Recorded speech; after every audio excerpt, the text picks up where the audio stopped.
Here for $1 a month, get your name in lights, or over at the Subscribe Star. Thanks to everyone who is over there. So all this is dealing, if you're familiar with the libs of TikTok and the Disney and the DeSantis and the Florida stuff, and just the general cultural Marxism, they have to, Saul Alinsky's, Frankfurt School, they have to go for the kids to brainwash the kids as much as possible. Oh, no, 40% of the kids are BLT, that's totally organic. Yeah, it's not. Nobody believes that. So it's dealing with all that kind of stuff. So this is a very mild tweet. In fact, the left wing comes for these people who are, you mowing the lawn and the tall sunflower sticks out a little bit, so it's gonna get yopped off. So he issues this, like the left wing is coming for the most milquetoast, mild, just right middle of the road bell curve political takes. And they view that and they go, oh my God, these people march around in Hugo Boss, and you look at the people that they claim that of, and you're like, are you out of your freaking mind? This is middle America. This is at the average viewpoint of most Americans. But these people, they think that these people are in a far right echo chamber, and you go, no, let me step back. You're in a far left echo chamber if you think that all this kind of stuff is anything more than a fad. So Ethan Van Sciver, who's a comic book artist, he's got Cyberfrog and Rainbow the Brute on various crowdfunding platforms, Indiegogo probably.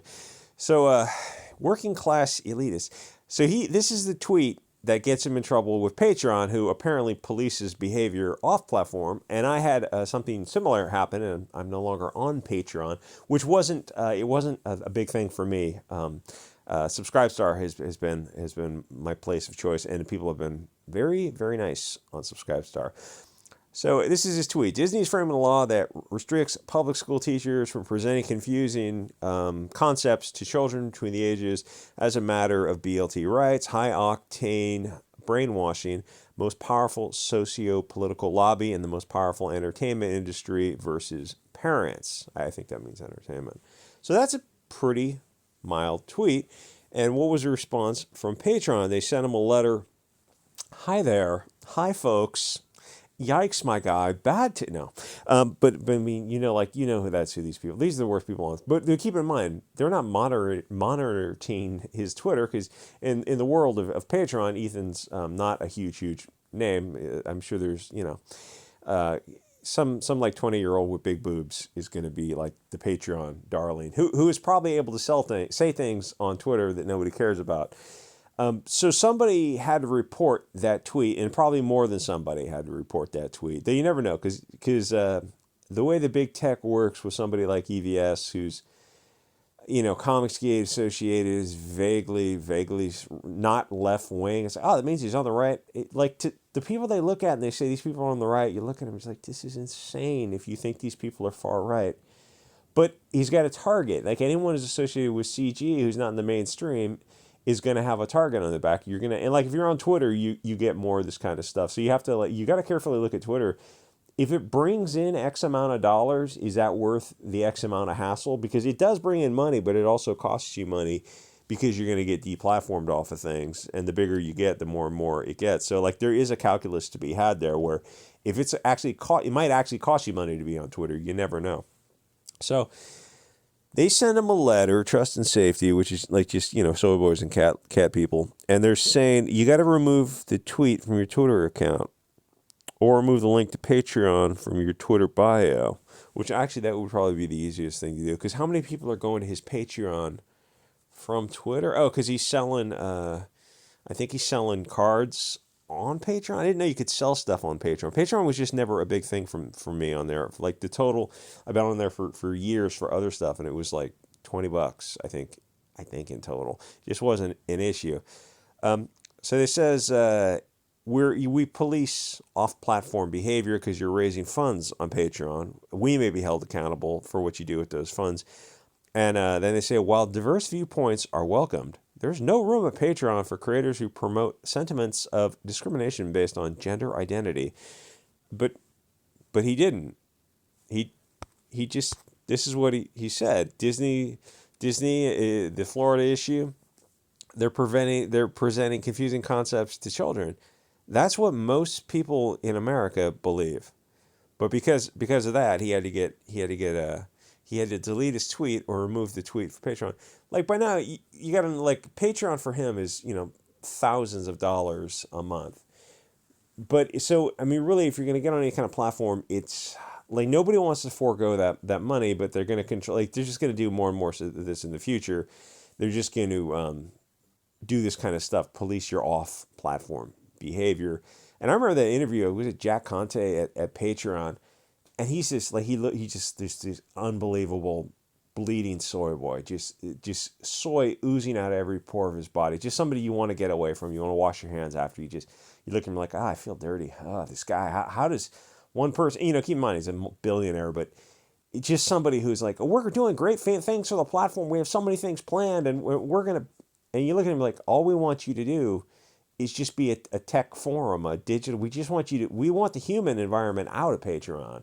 We want you to just process payments, just be just ones and zeros. That's all we want from you. We don't even want an interview with the Patreon people. All you do is if it's legal, then that's all people are concerned about. And you hear him, and he was very much interested in being involved in stuff that's going into Patreon and the people who are on it. And like, as soon as I saw that interview years ago, I thought, this guy's going to be trouble. And the history of Patreon is they kicked off Sargon a long time ago, and a lot of people left. And the thing is, that would have been the time to leave. But if you leave and you go to Subscribestar, you got to build up your Subscribestar. And in the meantime, yeah, it's going to cost you money to leave Patreon.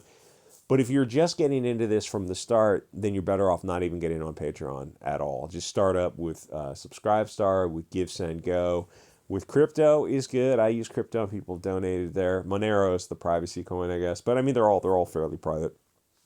If you set, like, Bitcoin can be private if you set it to be private. Otherwise, Monero is private by default. But I mean, it's like most people just don't care about the privacy aspect. There's other ways to donate money, and the idea that they can police your platform, your behavior off the platform is insane. And it's not like anything he said was so crazy. This is what he said. It's what do you think this stuff is doing to kids? Like, is that a valid opinion for someone to hold, that if teachers discuss all this pronoun stuff with kids, if they're talking about, little boys can love other boys, and they can wear dresses, and they can put up lipsticks. Like, well, all you do is put that into their head. If you told them, oh, hey, little boys and girls can be Frankenstein, vampires, and werewolves, and here's the makeup to dress like this, and you can identify as your werewolf self, your furry self, I guess. What do you think? The kids are going to be like, oh, I want to be a vampire. I want to be a werewolf. I want to be a zombie. That's how suggestible little kids are. Everyone knows this because you've either been a kid or you have kids, or by now you probably got grandkids. Everyone knows this. Kids, I always say, if the teacher rolls up on a motorcycle during the summer months, teachers coming up on a motorcycle, you're going to have, at the end of that, when they turn 18, graduate from high school, a higher percentage of those kids who saw the teacher on a motorcycle are going to themselves ride motorcycles. That's how easy it is. That's how suggestible kids are. That's how suggestible humans are.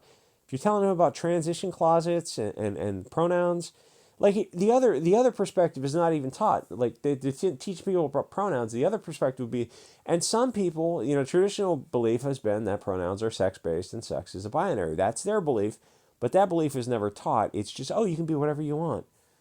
But while most people believe that their sex is a binary and boys are boys and girls are girls, this new theory is that it's never presented. It's always, oh, you got to respect. Montana just passed a law, I think it was Montana, where kids cannot be compelled speech, law against compelled speech, you can pick your pronouns in schools or whatever you want, but you can't punish kids for using the correct sexual pronoun. I think it was Montana. That would probably make sense for Montana, where it's which is like compelled speech is almost never a good thing. You're forcing someone to hold views they find abhorrent, and you're telling people, oh no, you have to use my pronouns when addressing me.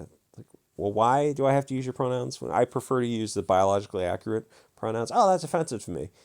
Yeah, that's how people have been doing it for a long time, and it's like, if you ask me to use the wrong pronouns, you're asking me to lie. Because you're not, I mean, if you say you're, boys or girls, it's like you're not, you are what you were born as. That doesn't change based on your feelings. Like, even saying that, I realize, as I say, like, that might be a little bit iffy for YouTube, because, YouTube is Google too, and they're the same cultural Marxists that Patreon is. Anyway, Ethan, he's got Cyberfrog on Indiegogo.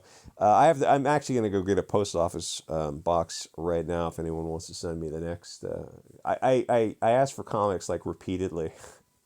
I got this post office box a couple years ago. I asked for comics, and people finally they go, "You're begging for comics." I go, "Yeah, yeah." And you know what happened? People send me comics. Oh, is that all it takes? Yeah, I mean, I consider that the perks of being online is like if you're online, you make videos, it's people, and you ask for comics, and people go, they send you comics, and I've got 3 boxes of comics right now. The Thor series, someone sent me a Thor series. And then All About the Books sent me a ton of all the first generation Comics Gate stuff. So very cool. And I've got Cyberfrog. It's very good. Very nice art, nice colors by something Ritter. Something Ritter. Anyway, like, comment, subscribe, and I'll see you guys on the next episode.